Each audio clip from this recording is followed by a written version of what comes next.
Hi everyone, my name is Leza. Welcome back to my channel. If this is your first time, I am actually the CEO of SC Beauty Network, a global tech company. But I also dedicate a lot of time as a coach guiding many professionals to build their personal brand on LinkedIn.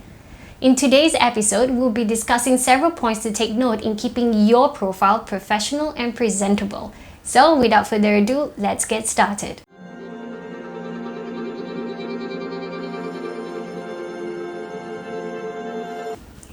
Now, as marketers ourselves, we're often busy marketing our business, but not quite our personal brand.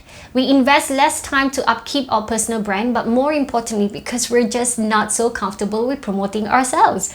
It can sometimes feel selfish and egoistical to market ourselves, and this is commonly known as the impostor syndrome.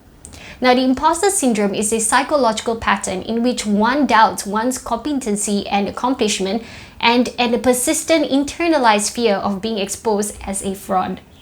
Now, the LinkedIn profile is a foundation for your personal branding. In recent years, it has been the personal marketing platform for many professionals. Here are several points to take note in keeping your profile looking presentable and professional, and as well as winning you the traction you need. So the first thing we need to look at is your name. Now, the name you set your account as is important. Now, I'm not trying to ask you to create a stage name for attention or to run on a name that's not yours.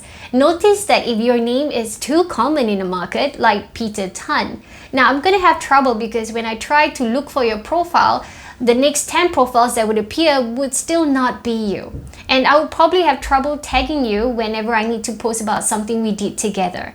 That way, online networking and connection gets challenging. So my suggestion is very simple. Instead of just using your name, how about including an initial that sets you apart from the other profiles that has similar names like yours?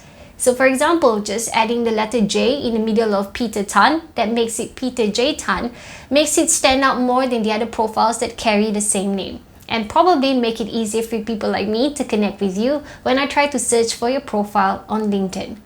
Now, likewise for complicated spelled names. Now, try to see if you could give a short and simple, easy to spell nickname to your name. So that way people could easily spell when they try to look for you on social media or any other platform, including LinkedIn. Now, next is your profile picture. Now, your profile picture is like a calling card on LinkedIn. It's how people are introduced to you. And being the visual beings we are, it governs impression from the start. So here are some tips. Use a professional solo recent picture where your face makes up 60% of it. And then preferably against a solid background, wear clothes that you would usually wear for work, and most importantly is put on a smile. Now next is your title, your designation basically. Contrary to what most people would suggest, I do not think that a title should be a full-blown sentence or more than 7 words. Do you know that if your title is too long, it will be hard for people like us to view what your full title is when we read your comments on other people's posts? Other commentators on the same thread of communication will not be able to understand what you do, and therefore dismiss the opportunity of getting to know you, network with you, or do something with you. So if you have multiple roles, I understand some of us are having a full-time job, being a coach on the side, or having some other side hustle, you can still write them neatly in a neat format that speaks your professionalism and explain what your role is overall. Basically, just keep it simple so people can understand within a glimpse. Next is your summary. Now never leave this part blank. This is an opportunity to include detailed summary of your experiences and competency, of course, to sell you better. Write between 3 to 5 paragraphs highlighting your past achievements and years of experience and contributions. But while you're at it, remember to check for spelling and grammatical errors and get professional help with writing if need be. Now, if you're still not sure what content to write in your summary, I suggest that you take some time to read some of the summaries of the profiles on LinkedIn you've been following and learn how they write to promote themselves. Now, the final point is about updating your experience. And now it's important to update your professional experience with accurate information of where you worked, who you worked for, and what your role was or is. This will give others an indication of your competency and experiences and how you've progressed over the many years. So by describing your past roles accurately, that adds credibility to your personal brand as a whole.